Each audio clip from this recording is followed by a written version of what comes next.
Hey, bitches, we made it. It's the finale of season 1. Thank you so much for listening and giving us your support. I've absolutely loved going on this journey with you and hope you got as much from it as we did. If you haven't done so already, be sure to subscribe on your favorite podcast provider and follow us on our social media feeds so you'll be updated on the other projects we have in the works and the release date for season 2. Yes, there will be a season 2, and we have even bigger stories coming up then. Lots of you have been asking how you could support the show, and a quick, cheap way to do that is to give us a 5-star review on Spotify, Apple Podcasts, iHeartRadio, or Google Podcasts, which is soon switching to YouTube. Heck, give us a 5-star review on all of them. We can use all the stars we can get.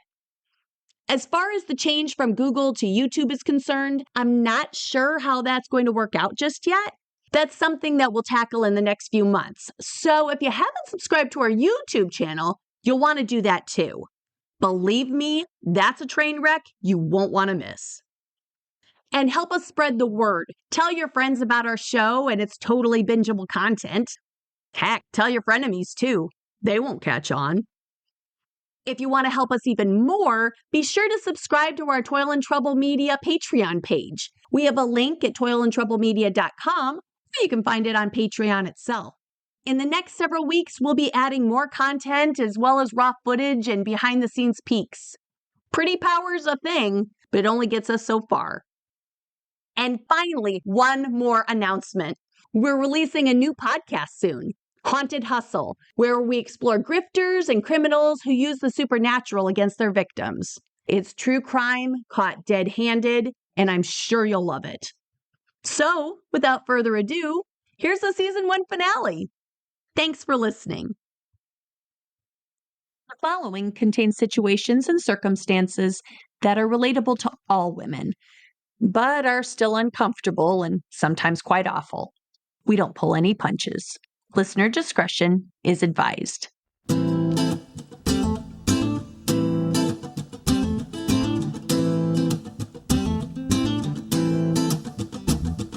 Life's a foolish game. Do you ever feel the same? Well, maybe we could change. Turn the ship another way. Feel it in the darkness. We're sailing right into those jagged cliffs. Yeah. Some say we've always been insane. Hey, life's a foolish game. Life's a foolish game. Not even athletes are immune from the hyper-scrutiny women face. Ask anyone who the greatest male athlete is, and you're likely to get several, even whole teams. Ask the same question about women, and the list shrinks considerably. To be recognized, we must be the best, and all too often, there's only room for one. Welcome to Frenemies, a Toil and Trouble Media original. On this show, we examine notable women and the rivalries that help define them. This week, blind ambition and the desire to win result in an FBI investigation, multiple arrests, and a whack heard round the world. This is the story of Tonya Harding and Nancy Kerrigan.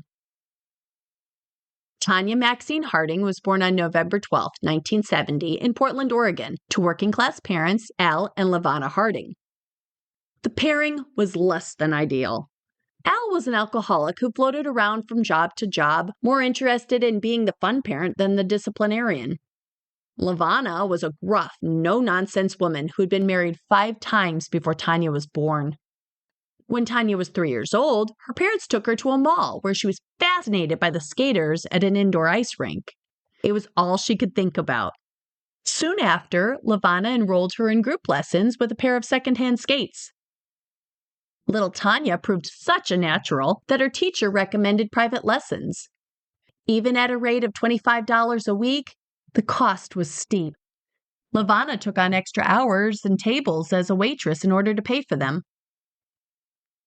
When she surpassed those lessons, the child was referred to professional skating coach Diane Rawlinson, who saw her potential. She also saw the financial need and agreed to subsidize costs where she could, buying Tonya proper skates and often reaching out to friends and businesses to find sponsorships. As she improved, She entered the competition circuit where she met other girls, like Nancy Kerrigan. Nancy was born on October 13, 1969, in Stoneham, Massachusetts. The baby of the family, Nancy's upbringing couldn't have been more different than Tonya's. She was supported and loved by devoted parents Daniel and Brenda, a stay-at-home mother and welder, doted on by her two older brothers, and cheered by a network of extended family, aunts, uncles, and cousins who regularly attended her competitions. The Kerrigans did everything they could to support their children. Daniel wanted to give his family everything, occasionally taking extra jobs to pay for his children's latest interests. When the boys played hockey at the local ice rink, Nancy would often tag along. It was there she first learned to skate. In time, the little girl would differentiate herself when she wanted to learn to figure skate. But private rink time and lessons were expensive, so the family put off formal training until Nancy was 8. When she remained determined, her dad traded out the costs for driving the rink Zamboni.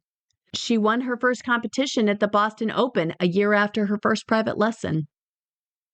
At the age of 16, she switched to the famed coaching team of Evie and Marty Skotvold. The shift changed the course of her career and made her an Olympian. Under Rawlinson's tutelage, Tonya thrived. She was 12 years old when she landed her first triple Lutz, a tricky maneuver in which the skater takes off and lands on opposite skates. But in contrast, her home life was a dumpster fire. She moved 8 different times into 6 different communities before she was 18. It was hard to feel stable, to make friends, never feeling like she had anything in common and never being in one place long enough to do so. Her parents struggled as well. Al bounced in and out of the home, working a number of jobs in order to get ahead, driving trucks, managing apartments, and working at a bait and tackle store. In spite of his inconsistent presence, he remained his daughter's best friend. He gave her her first gun when she was 5, taught her to hunt and fish and fix a transmission. That left Levana to do the heavy lifting. Often having to support herself and her daughter alone, there wasn't much fuel left in the emotional gas tank for compassion. If Tonya fell and scraped her knee, she was more likely to tell the child to suck it up and walk it off. In a later interview with Oprah Winfrey, Tonya claimed her mother drank frequently and subjected her to physical and emotional abuse, calling her fat and ugly, and at least once dragging her off the ice and beating her with a hairbrush. Levana has disputed this in interviews of her own, so it's hard to draw an accurate conclusion, but it's still fair to say that Tonya was raised in an environment of hardship and turmoil, and it definitely affected her craft. Skating was her refuge. When her parents' marriage fell apart in 1985, Tonya poured everything into the grueling sport, eventually dropping out of high school her sophomore year. The time out of school helped her develop quickly. She finished in 6th place at the 1986 U.S. Figure Skating Championships, and she only became stronger as she got older. Tonya came in 5th at her next 2 U.S. Championships, as well as snagging 2nd place at the 1987 International Skate America competition. While Tonya used skating as an escape, Nancy's family was the main motivating factor behind her success. She understood how hard her father worked so she could follow her Olympic dream and made sure to work just as hard to reach that goal. She set her alarm to wake up at 4 o'clock each morning to practice before heading off to school. Her freshman year, she entered the National Collegiate Championship and took home the grand prize. In 1989, she entered the U.S. Championships, where she finished in 5th place, 2 spots behind Tonya, who took the bronze. In 1986, Tonya was skating at the Clackamasas Town Center when she met a man who would change her life forever, Jeff Gillooly. She was 15. He was 17. They later exchanged phone numbers, and he called and invited her out to the movies. Their first date was chaperoned by her father. 2 years later, the couple moved in together, but it was far from the happily ever after she was looking for. In later interviews, Tonya said that once they were under the same roof, Gillooly began abusing her. Still, of the many lessons she learned from her parents, recognizing a bad relationship wasn't one of them. In March 1990, when Tonya was 19, they got married. Levana wasn't crazy about it and had no problem rubbing it in her face. Quote, "I knew Jeff had a violent streak. He tried to break down the door because he thought Tonya had gone out with another boy." She may have been onto something because 15 months later, Tonya filed for divorce and sought a restraining order in order to keep Gillooly away.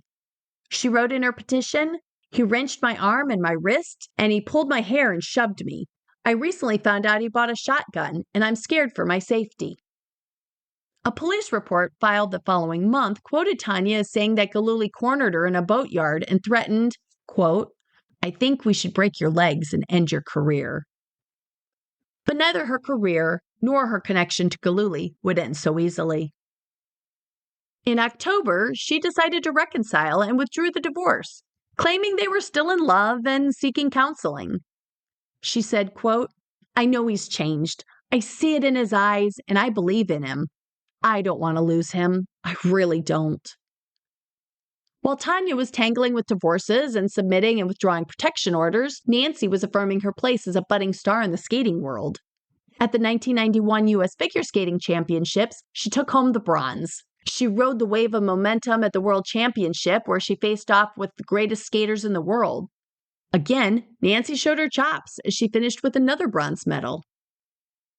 As great a year as Nancy had, Tonya continued to dominate. At the U.S. Championships, Tonya landed a triple axel, the first American woman to do so. She walked away with a perfect score and stood on the podium above Nancy with a gold medal. At the World Championships, she landed another triple axel and finished second to Kristi Yamaguchi for a sweep. At the 1991 Skate America, Tonya again pulled off another incredible triple axel, this time with a few other tricks, including a double toe loop. But this would be the last time she would do so in competition. As the Gillooly drama continued, Tonya's performances declined. Tonya placed behind Nancy in each competition of the 1991-1992 season. She took home the bronze at the 1992 U.S. Championships, but delivered an underwhelming routine at the World Championships, finishing in 6th place. She would miss her opportunity for an Olympic podium that year by finishing in 4th. Meanwhile, Nancy was in the midst of the best streak she ever had. She silvered at both the U.S. and World Championships, qualifying for the Olympic team. Her first run at her dream didn't disappoint either. She captured bronze as Kristi Yamaguchi took the gold medal. Kristi had already decided that this was her last Olympics. With her retiring, the American skating crown was up for grabs. Her departure was good news for Nancy. She easily outskated the competition at the 1993 U.S. Championships. But while Nancy was collecting medals, Tonya was racking up court filings. On March 10, 1992, she was involved in a roadside altercation with another female motorist back in Portland. The conflict turned physical quickly. The first deputy on the scene observed Tonya holding a baseball bat after breaking the motorist's eyeglasses. The incident ended in apologies, and no criminal charges were ever filed. In March and July of 1993, the police were called to Tonya and Gillooly's apartment after neighbors complained about the couple's loud arguments. In an affidavit submitted that summer, Tonya went on to explain, quote, "It had been an abusive relationship for the past 2 years. He has assaulted me physically with his open hand and fist, put me down to the floor on several occasions." As a result, she was granted another restraining order, filed for divorce, and for all outward appearances, tried to move on with her life. She also began dating Tom Erin, who spoke to a reporter for the Oregonian, claiming she would complain about Gillooly, yet still contacted him often. She couldn't stop talking to him, he said. Around the same time, another man from Tonya's gym told the Oregonian she offered to pay him to take care of Gillooly and, quote, slap him around a little. He said the offer offended him and he declined. On August 28, 1993, Tonya and Gillooly were granted a divorce, just in time for the cycle to repeat. 10 days later, Tonya requested through her lawyer to lift the restraining order. Yep, they wanted to give it another try. To curious reporters, Tonya explained, "We're trying to get the divorce annulled," adding, "I'm definitely married." But wouldn't you know it, repeating the same mistakes led to the same conclusions. On October the 2nd, at approximately 3 a.m, neighbors called the police after hearing the couple arguing outside, followed by the sound of a single gunshot. Fearing Tonya had been shot, witnesses reported seeing Gillooly pick her up and place her in a truck before speeding away. A responding officer found and stopped the truck and discovered a shotgun and a 9mm Beretta pistol, both of which had recently been fired. When the officers interviewed the couple separately about what happened, their stories didn't match. Gillooly claimed the gun misfired when he was carrying it.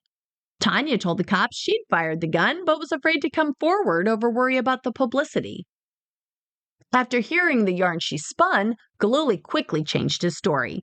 In version number 2, he said she'd been moving her possessions into his truck when they started an argument over his former girlfriend. It was just a misunderstanding. He declined to press charges, and the couple was evicted the following month for failing to pay rent. As 1994 and the next Winter Olympic season rolled around, our girls vied to be America's next top figure skater. Both put in the time and paid their dues. Through determination and countless sacrifices, both had earned the right to be there. They had put in thousands of hours on the ice, driven hundreds of miles for competitions. The public had grown to recognize their names and faces as well. Each skater began to garner attention, not only from sports media channels, but mainstream news as well. But with the attention came comparisons and invented tensions. Kerrigan and Harding, two top figure skaters with completely different looks, styles, and personalities. It was the yin and yang of figure skating. Nancy, grace and elegance. Tonya, aggression and athleticism. It wasn't surprising that both women played the press to their benefit. Figure skating doesn't pay well, you know. Nancy reaped the rewards of her photogenic beauty to score lucrative sponsorship deals with companies like Campbell's, Revlon, and Reebok, pleased to relieve some of the financial burden her parents continued to shoulder. Lacking that same kind of luster herself, Tonya generated interest by pushing a working class angle, casting herself as an underdog and Nancy as the favorite. Leaning into the image of a blue-collar skater in a white-collar world, a complete fabrication since Nancy's family wasn't exactly rolling in the dough either, Tonya played down her natural talent and athletic prowess. Her followers emotionally related and responded, forming a tight-knit tribe of die-hard fans. She further fed interest by alerting the media to her schedule and letting them take pictures of her practices. Reporters remarked on her lack of sophistication and polish, noting it was as if she had left it all out there for everyone to see. She wanted that gold medal and the money that came with it, and would go to extraordinary lengths to get it. The question remained, how far? It's amazing what a short skirt and a tightly laced pair of skates will bring out in a dirt bag. By the end of 1993, figure skaters preparing to represent their respective countries at the Olympics were submitting to drug tests, abstaining from sweets, and going to bed at some crazy early hour, only to get up at an even crazier early hour to practice. On top of that, these athletes had other tasks, namely fending off weirdos. Germany's Katharina Witt received threatening and disturbing messages from an unbalanced gentleman eager to win the skater's attention by sending her obscene messages and letters. She reported it to authorities, and the pervy predator was remanded to a psychiatric institution. Tonya, too, claimed to have received a death threat, which she told reporters caused her to withdraw from the Northwest Regional Championship held right in her hometown. In response, she and her off-again, on-again, sometimes husband began traveling with a bodyguard, Jeff Eckert. A personal friend of the couple's, Eckert was a curious choice of protection professionals for one who feared for her life. In his mid-20s, Eckert was an odd duck who boasted constantly about being involved with asset protection and hostage retrieval missions overseas. He frequently greeted people by telling them he had just returned from an assignment in Kenya, or how he had to catch a red-eye to New Zealand the following day. But he didn't fool anyone. He drove a run-down 1976 Mercury, and the corporate headquarters of his company, World Bodyguard Services, was housed in the spare bedroom of his parents' home. Yep. No matter what, I'm sure Tonya slept soundly after that decision. Nancy hadn't opted for such measures. No one had ever threatened her. She focused on her training and repeating the success she'd had at the last U.S. Championships. On January 6th, as she prepared for another day of intense practice, Nancy was walking down a corridor at the Joe Louis Arena in Detroit when a man approached her. But a whole lot happened before that. The plot that later implicated Galuli and a handful of other Mensa rejects was hatched in early December 1993 when Tonya phoned him after the NHK trophy competition, upset about her placement. She was tired of them always looking down on her and acting like they were better than her. Listening to her grievances, it upset him too. The sport was too snooty, and the politics of it really rubbed him the wrong way. He continued to gripe about it later when he met up with Eckert. According to Galuli, Eckert wondered out loud what would happen if Nancy were to receive a threat. You know, like the one Tonya had. Galuli didn't think it was a bad idea. It's unclear at what point sending a nasty message composed in block letters cut out of a People magazine turned into a plot to commit assault, but like most stupid ideas devised by even stupider people, it expanded quickly. Galuli testified that Eckert initially wanted to keep the plan a secret from Tonya, classified information to be shared on a need-to-know basis. But Galuli was concerned about how injuring a competitor might damage his lady love's psyche and her ability to perform. What a guy. He later claimed he told her about the plan right away, and to her surprise, Tonya thought it was a good idea. But she was doubtful of Eckert's ability to pull it off. Didn't he say he was going to have to sneak into Morocco or something? Ever the gentleman, Galuli assured her he knew people, and they could always pull the plug if things went awry. So there was no harm in trying. No harm to themselves, anyway. With the green light to proceed, Eckert reached out to a guy named Derek Smith, who agreed to do the deed, promising him cash and a lucrative job offer for its successful completion. This is where the story gets a little fuzzy again. You see, Smith didn't feel comfortable performing the hit himself, but he knew a guy who would, his 22-year-old nephew, Shane Stant. Apparently, the idea of bringing another man into the conspiracy didn't bother Galuli or Eckert at all because they told Smith to reach out. A day or two before Christmas, Uncle Derek reached out to Stant and asked him if he'd be willing to hurt someone for money. Instead of saying no, hanging up, or ratting him out to another family member, Stant asked him what it involved. Pleased with the response, Smith said he would be in touch and passed on his deeds to Eckert. Eckert called Stant back and told him the job involved taking down a skater by slicing her Achilles tendon.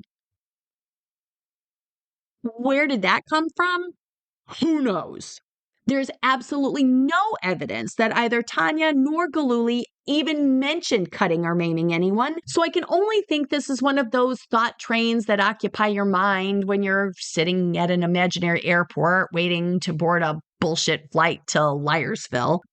Either way, Smith refused. He wouldn't cut anybody, least of all a defenseless woman. But he was open to injuring her to the point where she'd be unable to skate. What a guy. With the Avengers assembled, Smith said he visited Galuli and Tonya at their home and quoted them a price of $4,500 for the job. Galuli balked. What was with the price hike? It's not like they were hired to kill her or anything. He told Smith he would go as high as $2,000 and not a penny more. Which only makes me wonder how many other brilliant business decisions he's made. When Smith called back and left a message on the couple's answering machine asking more details about the plan, Galuli balked and told Eckert to cancel the deal. But it was too late. Eckert told him that Smith and Stant were already on their way to Portland. More mission intelligence was critical. He asked his buddy to provide photos of Nancy and the location of the ice rink where she practiced. The photo was easy. Nancy had a lot of corporate sponsorship, and pulling a picture out of advertising wasn't hard. But the skating venue? All Galuli knew was that it had ice. That information came from Tonya, he said, who called fellow figure skater Vera Morano on December 27th to find out. When Vera asked why she needed to know, Tonya said she had a bet going with Galuli. It sounded odd, but so was the overall vibe of the couple, so Vera didn't think anything of it. She called the USFSA and left the answer on their machine. When Galuli played the recording later, it was difficult to understand. It almost sounded like Vera was saying "Toonie can." Tonya called Vera back to find out for sure, even asking her to spell it out. Vera complied, and Tonya wrote out the answer, the Tony Kent Arena. While the couple was obtaining Eckert's so-called mission-critical intelligence, Smith and Stant arrived in Portland, drove to the bodyguard's home, and asked to set up a meeting with the couple for the following day. Gillooly said Tonya would be in training, but he'd be around. The next day, Tonya finished practice early, and Gillooly drove them down to Eckert's. Apprised of the appointment and anxious about her husband meeting with dangerous people, she told him she was concerned. He assured her he'd be fine and said he would call when it was over. He then handed her the keys, and she drove to Gillooly's mother's house to wait. With the felonship gathered, Eckert got the meeting started. The rest of the details come from testimony and other evidence retrieved by law enforcement. Now, full disclosure, I don't speak moron, but this is kind of how it went down. The CEO and resident James Bond of the World Bodyguard Services was coy as he introduced his client to the would-be hitmen. He referred to Smith only by his first name and simply called Stant his friend. Stant greeted Gillooly warmly by saying it was a pleasure to meet him, then fell silent, likely having been just given a cue by his uncle to shut his yap. Stepping up to take the lead, Smith told Gillooly that he could solve his problems. Without hesitation, Gillooly cut to the job description. He wanted Nancy out of the national championships. He told the sinister subcontractors he was willing to pay $6,500 and asked the team what they had in mind. Eckert returned to his list of dumbass plans ripped out of 80s action movies. Cutting Nancy's Achilles tendon, using a beater car to run her off the road, or just kill her. But the rest of the group rejected them. Undoubtedly sensing the mental disconnect, Gillooly repeated he only needed her right leg disabled, her landing leg. That's all Tonya wanted. The group agreed to that, and to refund Gillooly's retainer if services weren't completed. Satisfied he had a pretty good deal worked out, Gillooly phoned Tonya and asked her to pick him up. Once he was gone, Eckert pressed stop on the tape recorder he had covertly hidden under a paper towel. He recorded the entire meeting, figuring he could use the recording to blackmail Gillooly if he turned on them or refused to pay. Well, that and other things. I can't help but wonder if this is one of those tips he'd learned as a supposed mercenary or wannabe spy. And how many paper towels did he have lying around in order to make his camouflage blend in? Something tells me it was also littered with Kleenex and hand lotion. On the drive home, Tonya asked how it went. When he told her about the money-back guarantee, she laughed. Gillooly said he felt pretty good about the meeting and that Smith was capable. He then told her, "I think we should go for it." According to him, she agreed. The men asked for another photo of Nancy and her skating times. Tonya was given the duty of calling the Tony Kent Arena because of her familiarity with the skating lingo. According to Gillooly, she phoned the arena, asking for Nancy's patch and freestyle times, and phoned again to confirm the address. The couple found 2 photos of Nancy in the World Team Handbook and Olympian magazine. He said Tonya told him to tear off the magazine's mailing labels, which included their home address. That night, they drove back to Eckert's with the requested intel and $2,700 in cash. Gillooly says he paid Eckert while Tonya was having coffee in the other room with Eckert's mother. He remembered Tonya mentioning how pretty Nancy looked in the photo, and the couple was surprised by his mother's response. It seemed she knew about the plot, too. They returned home and waited. And waited. And waited. By January, he and Tonya were upset that the plot had apparently failed. Eckert advised patience and said it could still be done. For more money. At this suggestion, Gillooly snapped back. "Do I have stupid written on my forehead?" Tonya pushed him to get Eckert to return the money, and during a late-night skating practice, Gillooly asked Eckert to meet them at the rink. But when he arrived, Gillooly agreed to pay more if they could pull it off before the nationals competition. Tonya wasn't nearly as forgiving. She interrupted practice to confront the bodyguard herself, angrily asking why this thing wasn't completed. Flustered, Eckert said he didn't know. So the plan moved forward, and Smith and Stant prepared for the attack. They decided to strike while Nancy was still practicing in Massachusetts. If she missed the competition, it would all but guarantee Tonya's place on the team.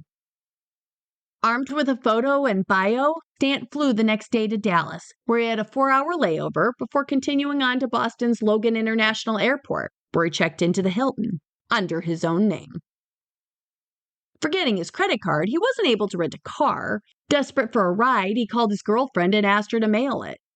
Lord knows the excuse he gave her for needing it or how he explained why he was in Boston, but he received it on December 30th. He rented a Chevy Cavalier and drove 80 miles to Cape Cod. And missed her. While Stant was still trying to adjust the seat and mirrors, Nancy was on her way to the next location. For the next several days, Stant staked out the Tony Kent Arena, moving his car every 30 minutes so as not to arouse suspicion. Investigators raised their eyebrows over the 30-minute self-imposed parking limit. To this day, they have yet to come up with a valid reason this would actually work. As a subcontractor of security-savvy Eckert, I imagine this could somehow be connected to that same line of so-called thinking.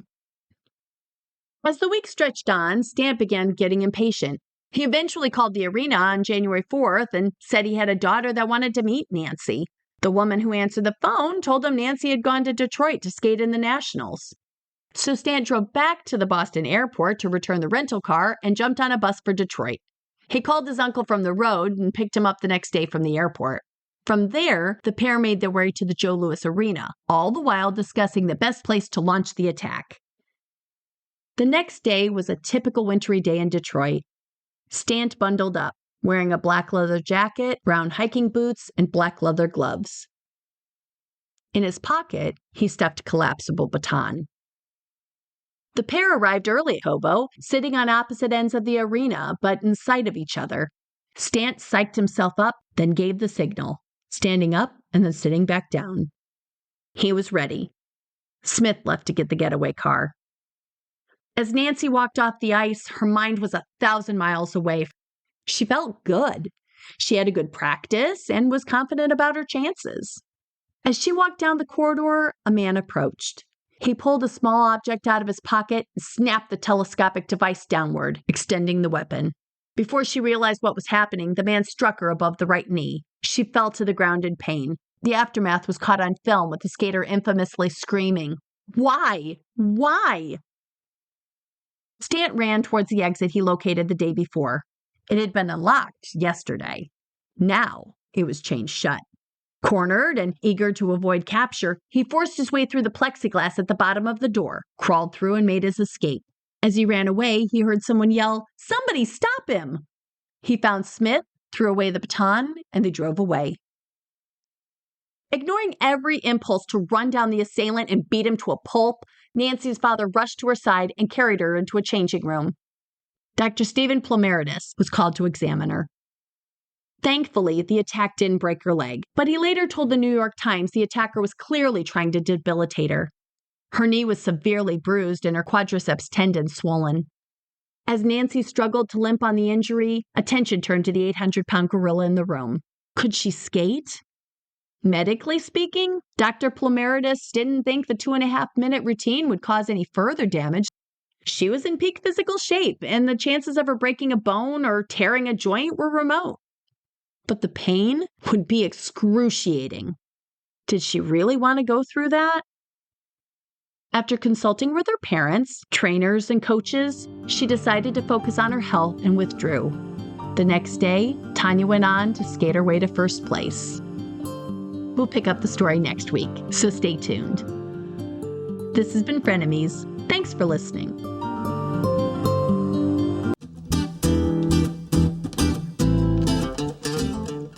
Frenemies is an original production of Toil and Trouble Media. Executive produced by Jennifer Beck. This episode was also written and performed by Jennifer Beck. I'm kind of a big deal. Additional production assistance was provided by Erin Iris and David Beck, and our music was performed by Snowflake and Admiral Bob. Thanks, guys. If you enjoyed this podcast, please leave us a 5-star review wherever you listen and tell your friends. It helps us rise above the crap. And check out our website at toilandtroublemedia.com. Follow us on Facebook, Instagram, TikTok, and Threads. We're also on Patreon, and we have a YouTube channel if you want even more Toil and Trouble Media in your life. I lost control of those outlets a long time ago, so you never know what you're going to find. They're kind of like herding cats. And as always, thanks for listening.